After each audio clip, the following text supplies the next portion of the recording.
আবাস যোজনার বাড়ি পেয়েও ফিরিয়ে দিলেন তৃণমূলের বুথ সভাপতি, নেবেন না বাড়ি। লিখিত জমা দিলেন বিডিওর নিকট। বর্তমান সময়ে আবাস যোজনা নিয়ে ভুরি ভুরি দুর্নীতির অভিযোগ রয়েছে রাজ্যের বিভিন্ন জায়গায়। এমনকি অভিযোগ রয়েছে পাকা বাড়ি থাকা সত্ত্বেও আবার দ্বিতীয়বার নতুন করে আবাস যোজনার বাড়ি নিতে দেখা গেছে। সেক্ষেত্রে এবার ভিন্ন চিত্র দেখা গেল পূর্ব মেদিনীপুর জেলার পাঁশকুড়া 1 নম্বর ব্লকে। পাঁশকুড়া নস্করদিঘি গ্রামে তৃণমূলের বুথ সভাপতির সপরিবারে মাটির বাড়িতে বসবাস করেও আবাস যোজনার বাড়ি পেয়েও ফিরিয়ে দিলেন প্রশাসনকে। পাঁশকুড়ার নস্করদিঘির বাসিন্দা শক্তিপদ মান্না একদিকে পেশায় কৃষক হলেও রাজনীতির ময়দানে তিনি তৃণমূলের বুথ সভাপতি। দীর্ঘ জীবন রাজনীতিতে থেকে শাসক দল তৃণমূলের ঝান্ডা কাঁধে নিয়ে ঘুরে বেরিয়েছেন। বর্তমানে তিনি তৃণমূলের বুথ সভাপতি। 2016 সালে পঞ্চায়েত নির্বাচনে ভোটে দাঁড়িয়ে তৃণমূলের টিকিটে জয় লাভ করে অনাস্থা ভোটে 2 বছরের জন্য উপপ্রধান পদে বসেন শক্তিপদ মান্না। এমনকি তার স্ত্রী তিলকা মান্না পঞ্চায়েত নির্বাচনে তৃণমূলের হয়ে ভোটে দাঁড়ালেন। মাত্র কয়েকটা ভোটে পরাজিত হয়েছিলেন, কিন্তু তবুও দলকে ভালোবেসে আজ পর্যন্ত তৃণমূলের হাত ধরে এগোতে চায় শক্তিপদ মান্নার পরিবার।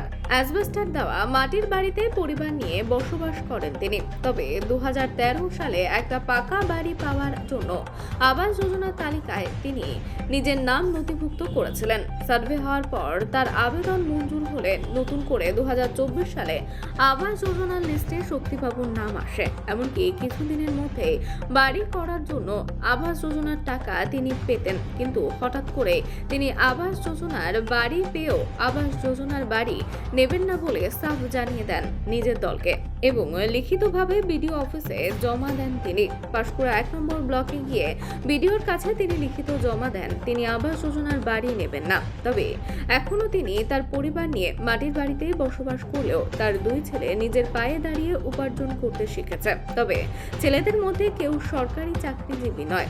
ছেলেদের উপার্জনের টাকায় ইতিমধ্যেই বাড়ি তুলেছেন, যার ফলে আবাস যোজনার বাড়ি করার জন্য সরকার থেকে যে টাকা তিনি পেতেন তা তিনি নেননি। শুধু তাই নয়, যারা যোগ্য প্রাপক বঞ্চিত হচ্ছেন তারা বাড়ি পাক, তিনি এমনটাই চান, যে কারণে আবাস যোজনার বাড়ি ফিরিয়ে দিলেন তিনি। তার এমন কাজের সাধুবাদ জানিয়েছেন ব্লক প্রশাসন ও শাসক দলের নেতৃত্বরা। তার কারণ একসময় আমার খুবই দরকার ছিল বাড়ি। সেই সময় 13 থেকে 18 আমি তখন পঞ্চায়েত মেম্বার বা উপপ্রধান আমার পাঁশকুড়া 1 নম্বর অঞ্চলের দায়িত্বে থাকি। তো সেই সময় সার্ভে করে নতুন মাটির বাড়ি যাদের সার্ভে করে নামটা লিস্ট আপ, সেই লিস্টে আমার নাম থাকে, যেহেতু আমার মাটির বাড়ি। তো আজ পর্যন্ত সেই লিস্টে নাম থেকে আসছে। যখন আবাস সার্ভে আমার নেত্রী ঘোষণা করছে যে বাংলা আবাস যোজনা প্রত্যেকের নামের তালিকা যাদের আছে তাদেরকে দেওয়া হবে, তো এই সার্ভে করতে এসেছিলেন যারা সার্ভে করে গেছেন, আমাদের জয়েন্ট ভিডিও থেকে শুরু করে স্টাফেরা সার্ভে করে গেছেন আমার মাটির বাড়ি।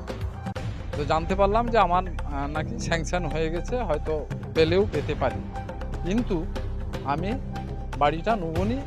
তার কারণ আমার 2 ছেলে যা কোম্পানির কাজ করুক যাই করুক, কিছু উপার্জন করে, সেই উপার্জনের পয়সায় আমার ছেলেরা ঘর শুরু করছে, পাকা বাড়ি শুরু করছে।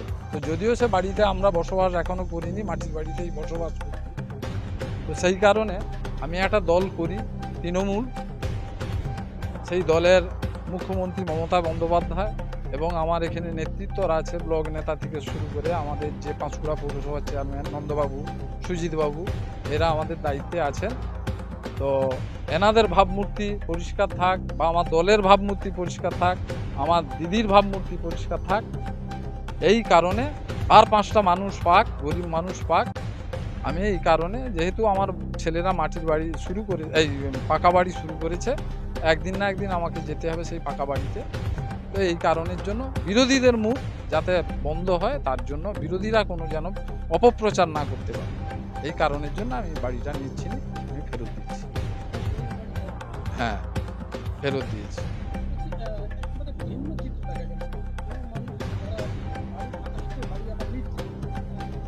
হ্যাঁ, নিচ্ছি না। আমার ছেলেরাও তাতে একমত নয় যে বাড়িটা নেবো। আমার ছেলেরাও বলছে যে না বাবা, বাড়ি ফেরত দাও, তোমার ভাবমূর্তি নষ্ট হবে এবং আমার দলের ভাবমূর্তি নষ্ট হবে আমাদের।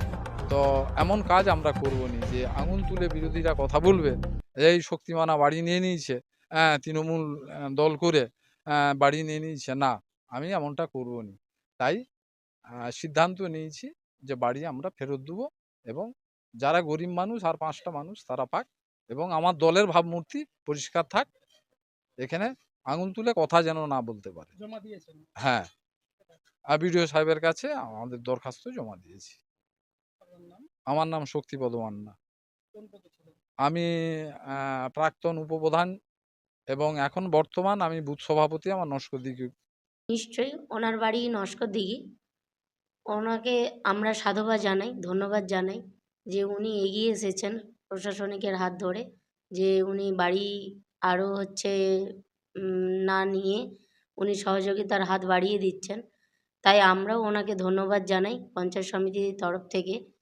বা এইরকম যদি আরও কিছু মানুষ আমাদের সঙ্গে হাত বাড়িয়ে দেয়, তাহলে আমরা প্রশাসনিক হিসেবে আরও কাজ করতে সুবিধা হয়। বিভিন্ন জায়গায় দেখা যায় যে বাড়ি থাকা সত্ত্বেও আবার বাড়ি নিচ্ছেন অনেকেই, কিন্তু সে জায়গায় একেবারে উলট পুরাণ, এটা একেবারে উল্টো ছবি দেখা গেল। হ্যাঁ, এখনও সমাজে কিছু কিছু মানুষ আছে, যে এরকম নয় যে সমাজে নেই, আছেন। ওনারা যদি সহযোগিতার হাত বাড়িয়ে দেন, তাহলে গরিব মানুষগুলো যারা মানুষ, যারা এখনও বাড়ি পান না, সেই সব মানুষকে যদি আমরা আবার সহযোগিতার হাত বাড়িয়ে দিয়ে যদি আরও বাড়ি দিতে পারি, তাহলে প্রশাসনিক হাত থেকে সত্যিই আমরা ধন্যবাদ জানাই। আমরা পাঁশকুড়া ওয়ানের প্রাক্তন উপপ্রধান, বর্তমানে পাঁশকুড়া ওয়ান অঞ্চলের সহসভাপতি।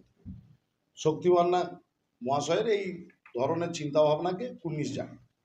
আমি নিজে ব্যক্তিগতভাবে ওনার সাথে কথা বলেছিলাম যে আপনি কৃষক, মাটির বাড়িতেই থাকেন, আপনার নাম আবাস যোজনার লিস্টে আছে, সরাসরি রাজ্য সরকার, বাংলার মুখ্যমন্ত্রী মমতা বন্দ্যোপাধ্যায় তার কোষাগার থেকে টাকা দিচ্ছেন, আপনি ঘরটা নিন। তিনি সরাসরি বলেছেন যে আমি কৃষক, আমার প্রান্তিক কৃষক, আমার থেকেও অনেক গরিব মানুষ গ্রামে আছে, তারা যাতে ঘর পায় সেই জন্য আমার প্রয়োজন নেই, আমি ঘরটা করে নিতে পারবো। তো সেই জায়গায় ওনাকে ধন্যবাদ জানাচ্ছি এই ধরনের সিদ্ধান্ত নেওয়ার জন্য। এই ধরনের মানুষ এখনও আছেন বলে তৃণমূল কংগ্রেস দলটা দাঁড়িয়ে আছে, আর এনারাই হচ্ছেন মমতা ব্যানার্জির আসল সৈনিক। বিভিন্ন জায়গায় দেখা যায় যে বাড়ি থাকা সত্ত্বেও আবার ডবল করে বাড়ি নিচ্ছেন, কিন্তু এখানে তিনি বাড়ি নেই, তবুও বাড়ি ফিরিয়ে দিলেন আবাস যোজনার বাড়ি। আমি প্রথমেই বলেছি যে শক্তিবাবুর এই চিন্তাভাবনাকে সত্যিই কুর্নিশ জানানোর মতো। শক্তিবাবুকে দেখে যাদের পাকা বাড়ি আছে, আবাস যোজনা লিস্টের নাম আছে, তারাও যদি সরাসরি এসে বলে যান যে আমার বাড়ি আছে বা আমার প্রয়োজন নেই, তাহলে আরও গরিব মানুষ, যারা প্রান্তিক গরিব মানুষ, তাদের পেতে অনেক সুবিধা হবে। এই ধরনের শক্তিবাবুর চিন্তাভাবনাকে সত্যিই আমরা কুর্নিশ জানাচ্ছি। এখানে দলের ভাবমূর্তি তো আরো উপর উঠছে। দলের ভাবমূর্তির থেকে বড় কথা শুনুন, তৃণমূল কংগ্রেস দুর্নীতির সঙ্গে যে যুক্ত থাকে না, তৃণমূল কংগ্রেস একজন বুথ সভাপতি 2016 সালে নির্বাচনের পর অনাস্থা থেকে উনি উপপ্রধান হয়েছিলেন 2 বছরের জন্য। উনি 2018-তে ওনাকে দল টিকিট দেয়, 2023-এ ওনার স্ত্রী খুব কম ভোটের ব্যবধানে হেরেছেন। তো সেই জায়গায় দাঁড়িয়েও মমতা ব্যানার্জির চিন্তাভাবনাকে যেভাবে উনি স্যালুট জানিয়েছেন, ওনাকে আমরা স্যালুট জানাই, যেভাবে উনি সমর্থন করছেন, এই ধরনের মানুষ আছেন বলে এখনো তৃণমূল কংগ্রেস দলটা আছে। এই যে ওনার যে শুভ বুদ্ধির উদয় হয়েছে, এর জন্য আমি আমার ব্যক্তিগত তরফ থেকে এবং আমার ভারতীয় জনতা পার্টির পক্ষ থেকে ওনাকে অসংখ্য ধন্যবাদ জানাই। উনি বুঝে গেছেন যে ওনার পাওয়ার যোগ্যতা নেই, কারণ উনি অনেক এস্টাবলিশড, ওনার ছেলেরা যথেষ্ট যোগ্যতা সম্পন্ন, সেটা নিয়ে উনি নিতে চাইছেন না, অথচ উনি পাচ্ছেন। অথচ দেখুন, যারা প্রকৃত আবাস যোজনা পাওয়ার যোগ্য, যাদের মাটির বাড়ি, দিনের পর দিন মাটির বাড়িতে থাকতে, এই যে বন্যা পরিস্থিতি গেল, তার মধ্যেও মাটির বাড়িগুলো ভেঙে পড়ছে, অথচ ওনারা পাচ্ছেন না। অথচ দেখুন, তৃণমূলের উনি বুথ সভাপতি হোক আর মানে উপপ্রধান হোক, যাই হোক, ওনারা পাচ্ছেন। দিদি মমতা ব্যানার্জি উনি প্রধানমন্ত্রীর আবাস যোজনাকে নিয়ে যেভাবে নিজের স্ট্যাম্প লাগিয়ে বাংলা আবাস যোজনা করেছেন, অথচ এটাকে নিয়ে পুরো ছিনিমিনি করছে, একদম খেলায় মেতে গেছেন উনি, পুরো মিথ্যাই চলছে। আর আমি ভারতীয় জনতা পার্টির পক্ষ থেকে বলছি যে এই যে মানুষের আরও শুভ বুদ্ধির উদয় হোক, এটা আমার তরফ থেকে আমি আশা রাখছি, আবেদন করছি। আগামী দিনে আরও মানুষ জেনে যাবে এই দিদির যে নোংরামো, যে দুর্নীতি কাটমানি, এরা জেনে যাবে, মানুষ আবার নতুনভাবে জেগে উঠবে। কিন্তু পরিবার নিয়ে এখনো মাটির বাড়িতে বসবাস করে। ছেলেরা বড় হয়েছে, তারা রোজগার করছে, বাড়ি করতে শুরু করেছে।